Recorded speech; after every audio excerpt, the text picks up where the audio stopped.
Hey, Terry Troyer, station coordinator, right here at 91.1 WHFC. We'd like you to join us for our spring membership drive, March 6th through the 13th. You can join us by pledging. Pledge what you can. We really appreciate every dollar that you give us because it goes right back into our Student Learning Lab, and that's where we train all of our future broadcasters here at 91.1 WHFC. Pledge right now. Again, the spring membership drive, March 6th through the 13th. WHFC911.org is where you want to go. And thanks for your help. Coming to you from the Freedom Federal Credit Union Studios, Harford County Living presents Conversations with Rich Bennett. Slow pitch It's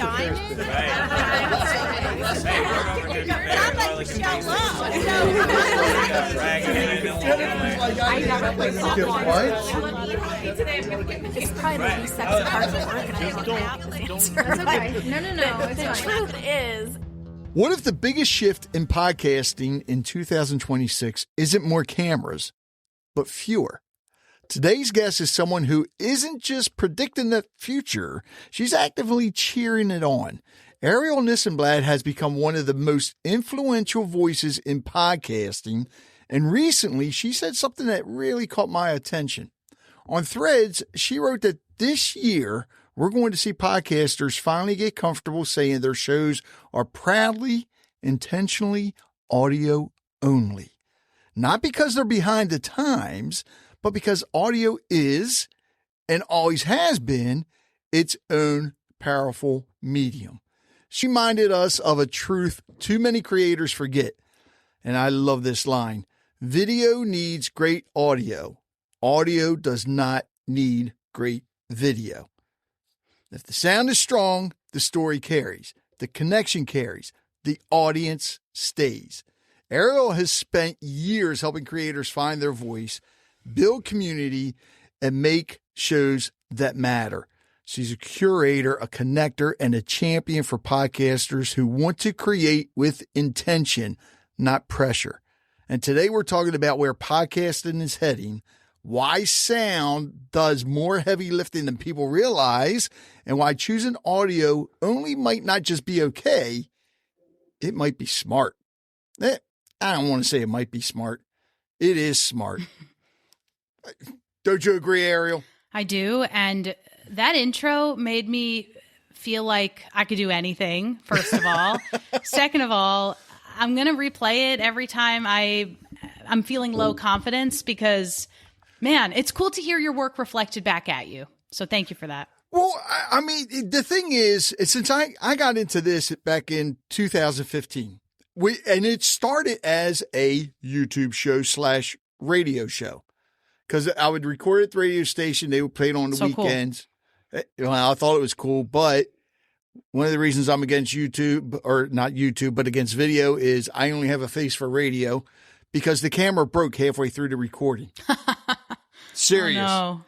And so, of course, I had to take photos of my guests and all that. Well, yeah, it's just, it adds more moving pieces. And we'll get into this whole thing of, it might be right for some creators. It might be right for some creators at certain points throughout their production. It might be right for promotion, but I do really value the audio only as a consumer. And also, I like what you said about what I said, which is, valuing the sustainability of and the longevity of the production over the hype. And making sure that if somebody wants to make something, they're not going to be bogged down in questions of reapportioning their budget because they need to add video. The message should get out there, and hope if audio can do that in a way that makes you be able to do that longer, in a way that helps you find an audience that wants to listen, audio should do that.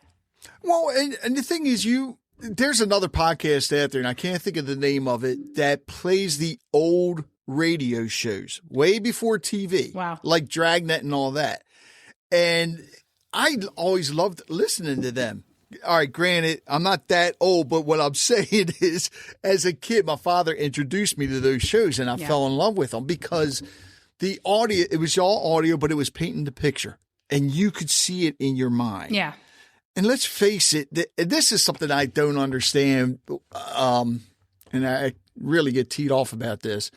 People want to start a podcast. It's strictly video and it's only on one platform. Yeah. They don't put to me, that's not a podcast. Yeah, I'm with you on that. I think a talk show. It's a talk show and it has its place wherever it is that you're posting it. And, names do matter, words do matter because they have implications for advertisers. They have implications for consumers and also just for your own identity. Like maybe you, as a podcaster, maybe you feel like when shows like that call themselves podcasts, it dilutes the name and it changes how people see this word that you've been identifying with for a while. I used to be, when people first started talking about video and podcasting, which I want to say, I mean, the concept has been around forever. There have been videos available on podcasting platforms in the past, and they're starting to pick up again. When people first started talking about this in, I want to say 2021, 2020, things like that, how do we record video? How do we add clips? How do we put it on YouTube? I was very adamant that it's not a podcast if it has video. It's not a podcast if it doesn't have an RSS feed. Now, and then I swung to the other side, which is if consumers call it a podcast, it's a podcast because ultimately they're going to be the ones to dictate this. But I think there's a middle ground of the hosting platforms, the leaders that provide the software, naming things correctly or naming things in a way that helps with conventions and understanding is important. So I think I think video is okay. I think if you put your show on YouTube, call it a podcast, and it has an RSS component and is available on podcast apps, that's a podcast to me. Yeah. And even if a consumer doesn't know that there's audio available and they just watch this podcast on YouTube, I don't care. Say that you're watching a podcast. That phrase used to be weird to me, watching a podcast. And I still kind of find it funny, but that is what the consumers are doing. And who am I to be like, I mean, even like my good friends will say, I'm thinking about the friends that I've known since I was little. They call me Nis. My last name is Nissenblatt. Okay. They'll say, Nis, I listened to a podcast, or I watched a podcast this week. And a few years ago, I would have been like, you watched a podcast? What are you talking about? And now I'm like, okay, I was being an asshole. Like, no, okay, you can tell me about it, Right. Well, and there are some podcasts that I do watch, but I listen to them as well. Mm-hmm. I'll watch the clips. Like Dave Jackson, Ask the Podcast Coach. That's live every Saturday morning. I do, if I'm available, I will start watching it. Yeah. But most of the time I can't watch the whole thing, so I finish listening to it. Yeah. And that's great. There should be multiple distribution angles and consumption points for the people that want to interact with these shows.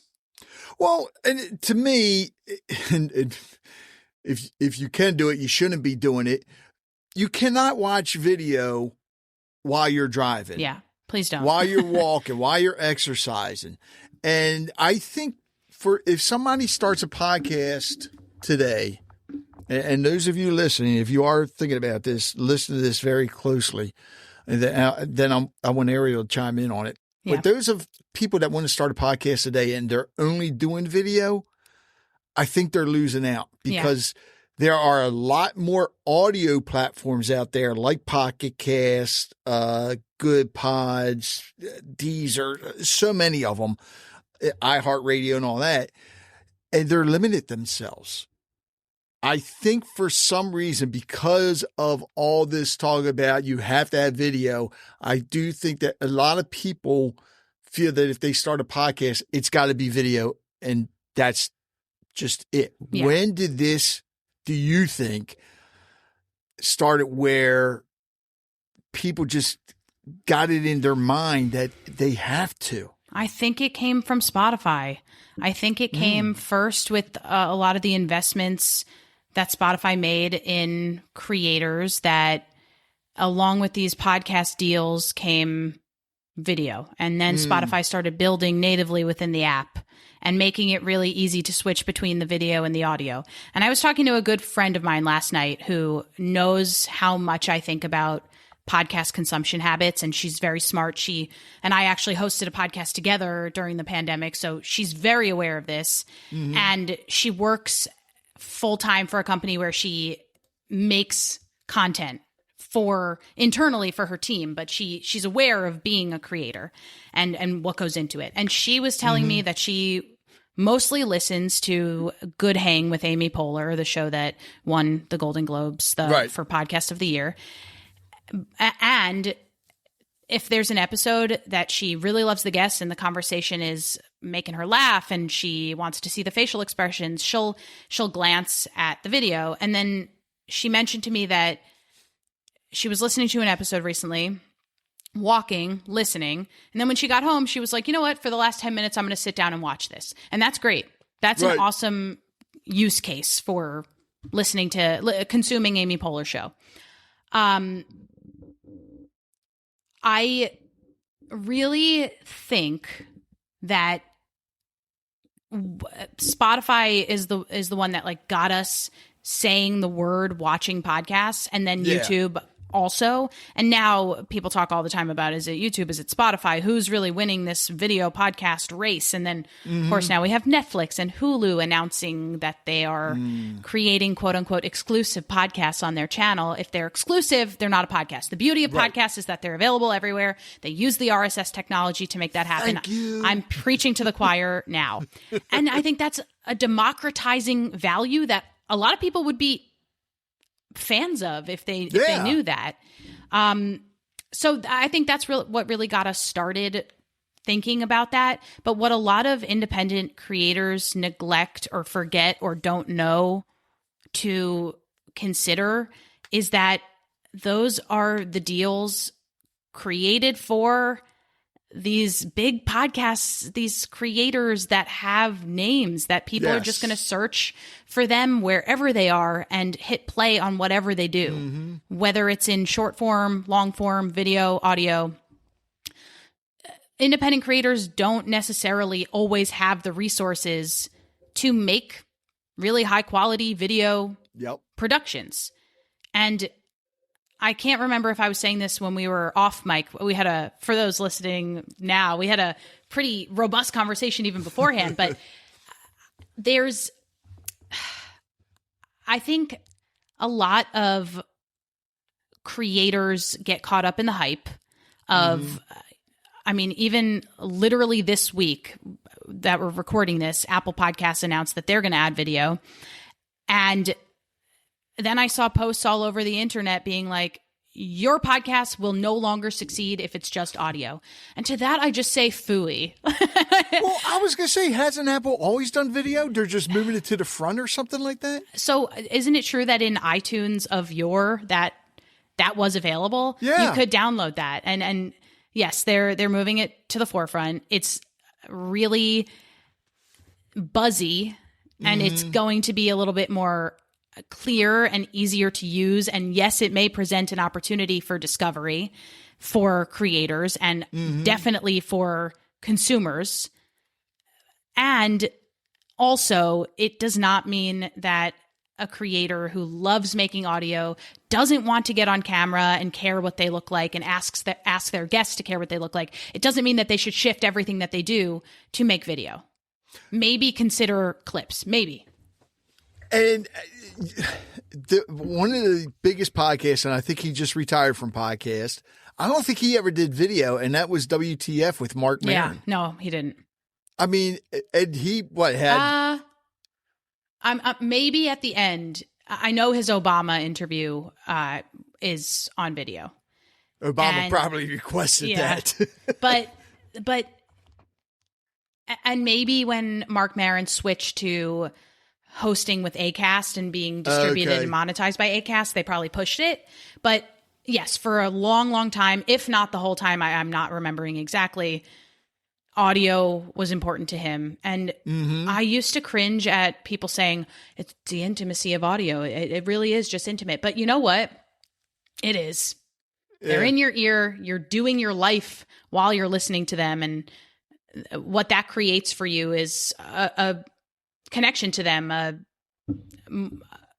parasocial relationship, a relationship. Yeah. Sure, it's parasocial, but it's a one-sided relationship. You feel, and they feel with you. They just don't know exactly who you are. Well, and the thing is, video is not for everybody either. And one of the things I do love about podcasts, depending on what platform you're using or software, your guest can leave you a voicemail, and you can put that on your podcast. Now, if you do it on a video podcast, I mean, they're just hearing the audio. They're not seeing the person. Right. And I just don't, I don't know. I think the switch in media there might be boring. I mean, I've seen people say you have a video podcast and somebody leaves a voice note for you.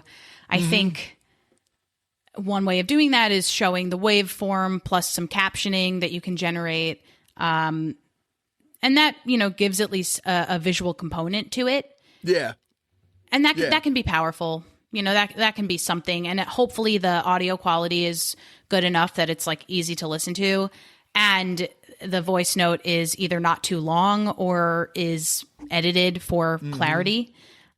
So I do think there's something to that. But yeah, I think what you're really getting at is the back and forth relationship between the host and their audience and how they can further or extend that relationship through the existing infrastructure of podcasts. When you put that post up on Threads, and I don't know if you put it up on Instagram. I did. I put it on LinkedIn. Okay. What did you get a good response from it? I mean, a lot. Oh my God. Do you think that some podcasters were, in a way relieved to hear someone, especially with you, say it's okay not to do video? Yes. First of all, on LinkedIn, it got like 400 likes and hundreds of comments. Wow. And a lot of it was like, thank you for saying this. A lot of it was like, great. This validates where I was going. A lot of people said this came at the right time because I was just considering spending a good chunk on my budget on this. And, again, I feel like it's important to reiterate this. I really like to not speak in blanket statements when I can. It might be right for some people to add video. It might be right to have a show that has video, audio, clips, other components, a newsletter that all send people to your orbit, and wherever it is they choose to consume what you're putting out there, great. You're there. You're in those places. It also might not be right for some people, and some people need an invitation or permission to not jump into all of these different entry points. And for them, I shared that. I shared that invitation. My post was really, I was starting to see more and more people reject video or say like, I'm not doing this. Of course, every day there's more people saying I am doing video and I am starting a video podcast or this or that. But my post was also, it was a prediction. I think I have a prediction for this year, but it was also hope. And I think I wrote that in the post. It's like, this is my prediction. Yes, but it's also my hope, because I believe that we can dictate a lot of creator practice by sharing our own creator practice with authority and by backing it up with experience and with testimony from the people that choose to listen to us or watch us. You hit it dead on there, and I think that's important. Us independent creators need to be heard, because the ones that, this is my belief, the ones that are pushing this podcast on all the now even streaming platforms and everything, it's corporate. Yeah, it's the big heads. They probably never even listened to a podcast in the first place. Yeah. So you don't know. It just, and some do. I'm always surprised by the people out there that are like secret podcast lovers, and often they are secret podcast listening lovers, and that's because they love it. Accompanies them as they do X, Y, and Z throughout their day. And of course, they have to push video because video makes it so that people stay on the app longer. They can hit consumers with both an audio ad and a visual ad. It allows them to monetize. It allows them to report that app sign-ins or clicks are higher quarter over quarter. But there's so much to listening and to not having to look at the screen. And I think, and I know, and I hope that more creators are going to realize that, and more consumers will follow. Well, another thing, and this made me think about some of the guests I've had on. I've had guests on that did not want their face shown. Right. For obvious, a lot of different reasons, but how many people want to watch a video where they're seeing just me and a shadow? So boring. But Yes. even you and me just talking is boring. Oh, yeah, but people don't mind looking at you. They look at me and they shut it off, But the point is like, maybe my facial expressions are funny to tune into every once in a while. I talk with my hands. Maybe that's cool. But for the most part, this is not very visually stimulating. No. I'd rather listen. Yeah. I'd definitely rather listen. You're listening to Conversations with Rich Bennett. We'll be right back. I want to tell you about a partner I trust for both home comfort and business needs. EcoCool HVAC. They're veteran-owned and based right here in Harford County, but they don't just keep your house comfortable. EcoCool also specializes in commercial refrigeration, from walk-in coolers and freezers to reach-in units and ice machines. So whether you're running a restaurant, a grocery store, a lab, or any business that depends on reliable cooling, their team installs, maintains, and repairs all makes and models so your operation keeps running smoothly. What I appreciate most, their commitment to service and honesty. They're available 24/7 for emergency refrigeration repairs, and they focus on keeping downtime low and reliability high. For a team that understands your needs and shows up when it matters, call EcoCool HVAC at 443-324-9714. Again, that's 443-324-9714, or visit EcoCoolHVAC.com. That's EcoCoolHVAC.com. Comfort and reliability you can count on. Actually, do you think that some podcasters are chasing visibility at the cost of, say, sustainability? For sure. And I don't think they realize the trade-off that they're making. Mm-hmm. Maybe it doesn't matter to them, the sustainability, because and sometimes I preach this for businesses starting podcasts, is just to kind of use the word podcast in order to, as a means to an end. For example, there are some companies out there that should make a podcast so that they can interview peer companies, so that they can interview members of their, board of governors or their organization, so that they can make them feel special, so that they can make clips, so that they can hopefully get these people to continue to be part of their organization. That's a reason to make a podcast in and of itself. You don't have to constantly be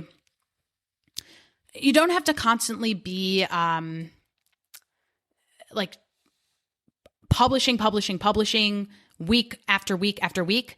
If your goal is not growth of the show forever, it's okay to use the podcast as a channel to publish every once in a while for your own purposes, as long as you understand that lack of consistency won't necessarily mean that your show is going to grow. Like, if you understand all of that and you use the podcast for what it's great at, that's awesome. And I think you should do that. Right. A lot of creators, though, are focused on growth. They want to reach an audience. They want to build a sustained audience they want to build a sustained like fan base and back and forth with their audience. And in that case, you probably do need to be publishing consistently. And those are just, two different things, two different aims. And there are more aims when it comes to business podcasts. I work with a lot of them. I work with a lot of people who come to me and they say, our company wants to start a podcast, or our founder wants to start a podcast because maybe it's a vanity play. The founder wants to feel good. He wants to interview people because it's like fun to say that he has a podcast. And also because the investors want him to be, and I'm saying him because a lot of CEOs are men, but let's also use women here. They hopefully are being more public. They want to be more public with their message, and they want to get it out there. And like I was saying, investors often want them to get their message out there. And, now that makes everybody a creator, and not everybody is born to be a creator or born to be on camera or knows how to be a host of a show. There's hostiness. There's a hostiness element of this that I think is often overlooked. I'm on so many tangents right now, but I will come back to it and I will say... You're fine. I'm passionate about this. I'll say that, yes, a lot of creators don't realize the trade-off they're making because they believe, audience over everything, audience growth over everything. And in reality, your audience, I do think it's important to have a healthy, steadily growing audience, but it needs to be the right steadily growing audience. You could find people in different pockets of the internet who might be interested in one episode or another based on the title of it or the guest that you have on, but making sure that they're coming back for you is a way to ensure sustainability.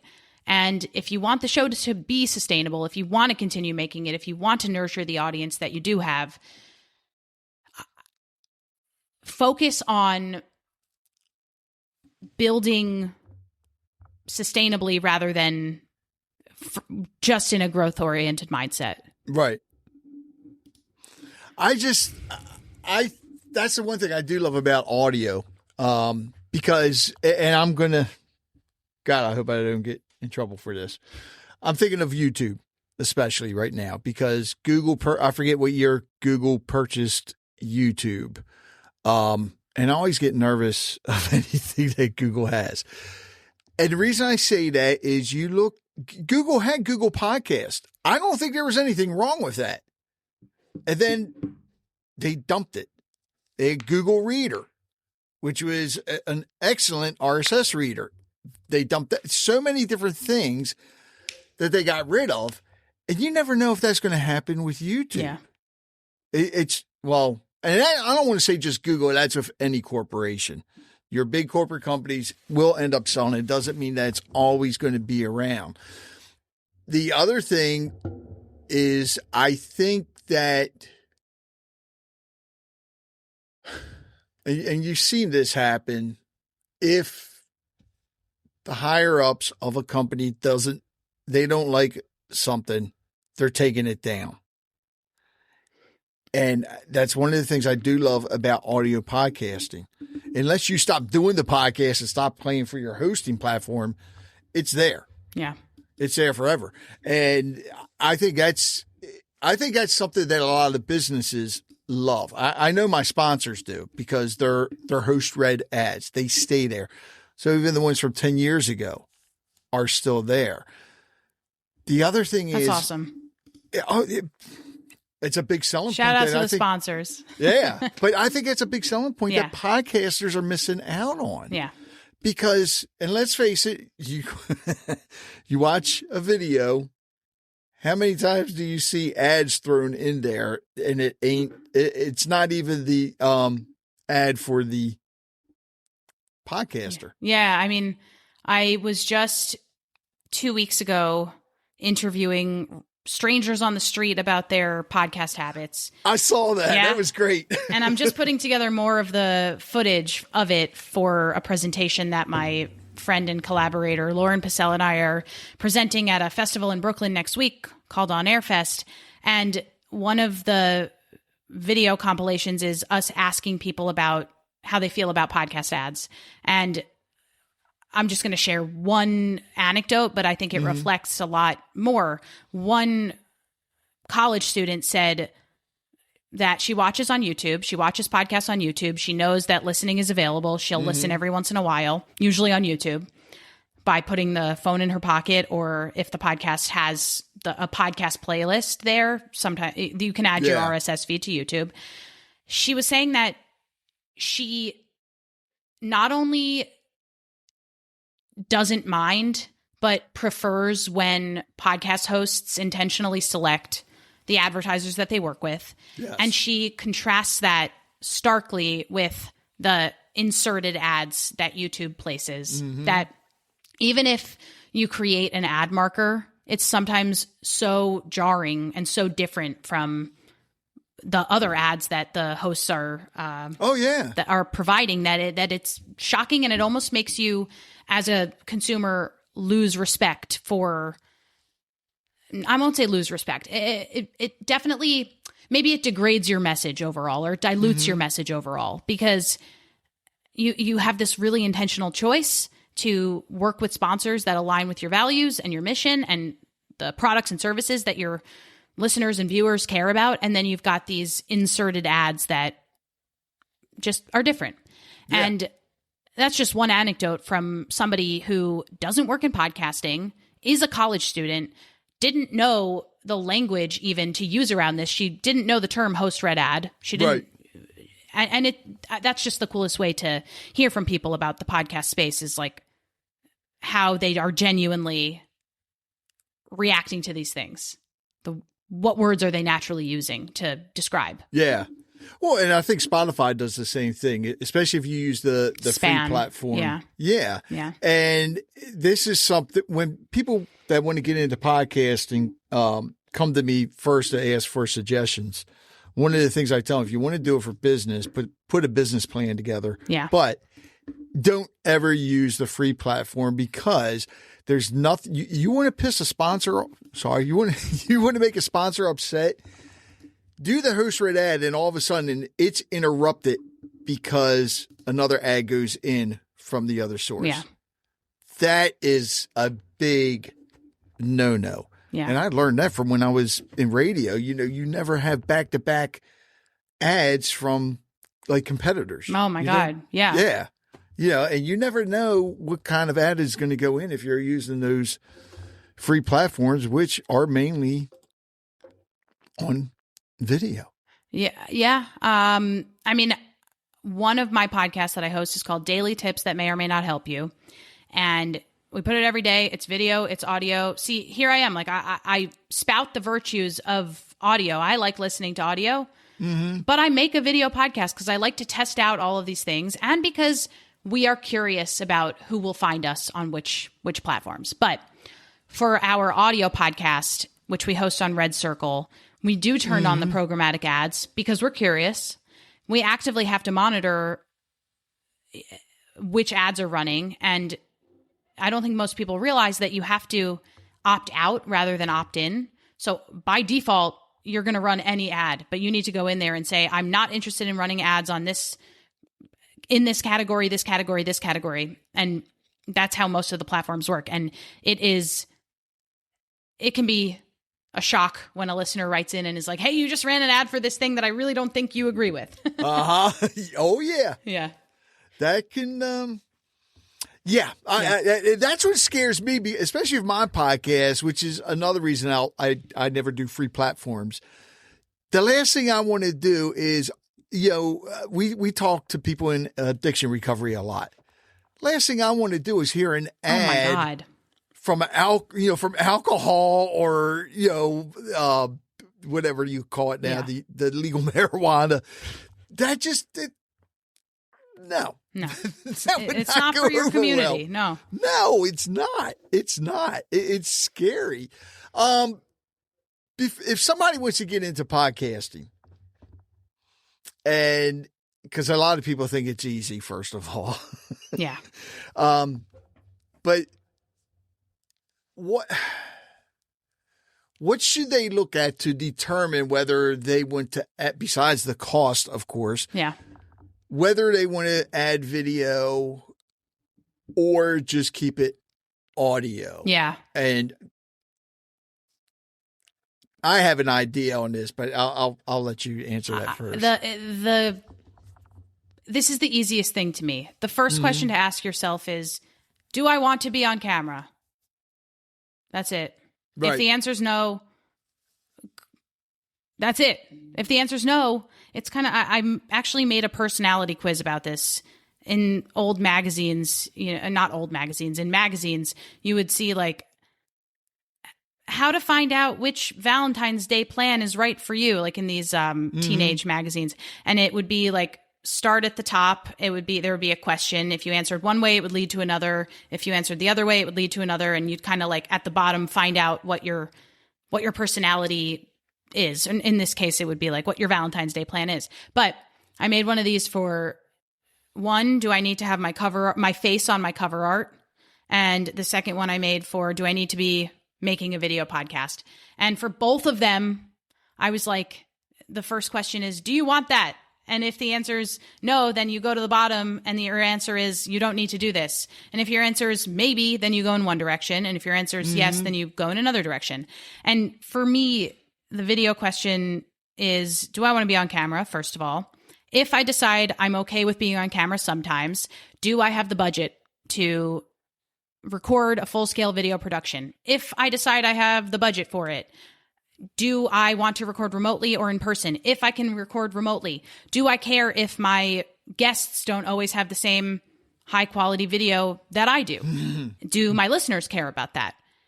Actually, are my listeners viewing podcasts at all? And maybe one way to find that out is to take a look at similar audiences. So who are your quote-unquote competitors? Go to the podcast listening app of your choice and look at the category that your podcast is in and see what other shows are out there and what they're doing. Do you want to break the mold, or do you want to play along with what they're doing best practice wise? Do that for a while and then decide to break the mold. It's ultimately up to you. And if you want your audience to help determine that, that's a great baseline to go off of. But for me, it all goes back to, do I want my face on camera? And do I want to be limited by the idea that sometimes my guests might not want their faces on camera?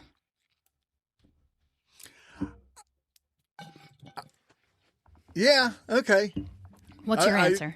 Well, no, I love your answer, but my answer was, if you get your point, whatever kind of podcast you're creating, will it get your point across just as much if it's audio only, or do you need that video right to get it across? Yeah. And I think of like movie trailers.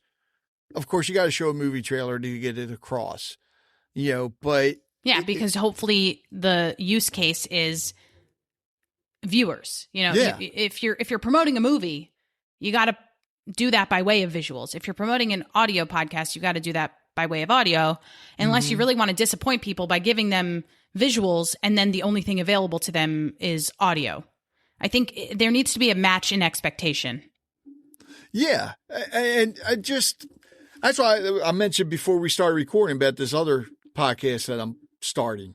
Yes. And I think there's no reason to have video with that. It doesn't make sense to me. Because the other idea I had was, and I'm not doing it because there's so many other podcasts out there doing it, was for businesses, the elevator pitch. I have one. You should just take over my feed, but it's called Podcast Elevator Pitch, and it's more for podcasts to pitch why you should listen to their show. But I do love any sort of pitch podcast because the story is built in and of itself. It's like, what do you mean take over your feed? No, you got to keep doing that. Well, I only did like one episode. I got inspired for a weekend, and then I was like, okay, I need to pull back on all these things that I'm doing for free and make some money. Making money does help. Yeah. Actually, and I'm glad you said that too.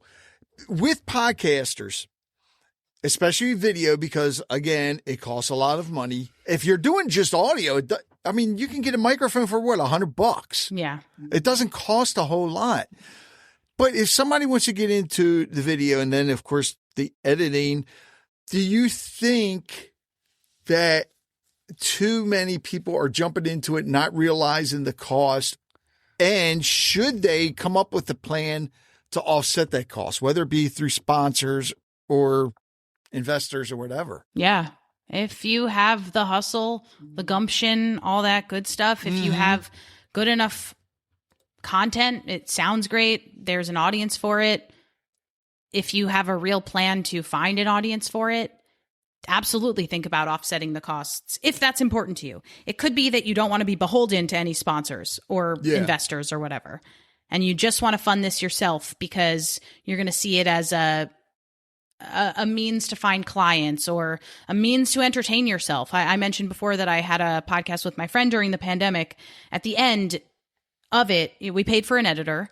We paid for Squadcast. We paid for some other softwares in order to host the show. We ended up both, even though we had sponsors, we ended up out of pocket $400 each, which we chalked up to this. It's like taking a dance class. It's a hobby. It's something fun that you can do. Do you think podcasters have a responsibility to also be podcast listeners? Maybe not a responsibility, but I think it definitely behooves you as a creator to be aware of what other people are making. I mentioned a few minutes ago the idea of going to your podcast listening app of choice, going to your category, seeing what else is out there. Yes, because you might want to see if they're incorporating video or how they're talking about incorporating video, but also because you can find out how they title their episodes. And even within that, how they are reacting to news in your category. And do you agree with it? Do you disagree with it? If you disagree with it, that gives you fodder to make a whole episode about, to be in conversation with them and around them, and to let them know that you had a conversation about what they had a conversation about. And maybe that sets you up for a collaboration or for a major showdown that could be interesting to your listeners. So yes, I do believe that podcasters should be consumers as well. And I understand that time is limited and we don't have all the time in the world, but I do think it is worth it to carve out some time to regularly check in on shows in your category and beyond, just to see what other people are doing. Oh, yeah, you can learn so much. Yeah. And tell people where they can find you. I'm very active on LinkedIn and Threads, and I would love everybody to subscribe to my newsletter, which is earbuds.audio. Podcast recommendation newsletter. I've been writing it for 9 years. Oh, that's right. Well, you started in 2014 listening to the podcast. Well, I started listening in 2014. I started this newsletter in 2017. Wow. And I've never missed a week. And so there are a lot of lists of podcast recommendations. Great. Arielle, I want to thank you so much. The door is open anytime you ever want to come back on. Those of you listening, please leave a comment. What do you prefer? Video, audio, both? Let us know. Thanks, Arielle. Thank you. This was a lot of fun. Great questions. And thanks for getting me animated. Arielle has spent years helping shape the podcasting world through her work in podcast discovery, marketing, and audience growth. She's become a respected voice in the industry, speaking at major podcast conferences and helping creators better understand the medium. She's someone who truly champions both the listener and the creator, and that's one of the reasons her perspective on the future of podcasting matters so much. And in 2026, she was inducted into the Podcast Hall of Fame, recognizing the impact she's made in helping shape how podcasts are discovered and appreciated. Audio has been connecting people long before we ever turned the cameras on. Maybe the future of podcasting isn't about doing more. Maybe it's about choosing intentionally. If you're a podcaster listening to this, I'd love to hear your thoughts.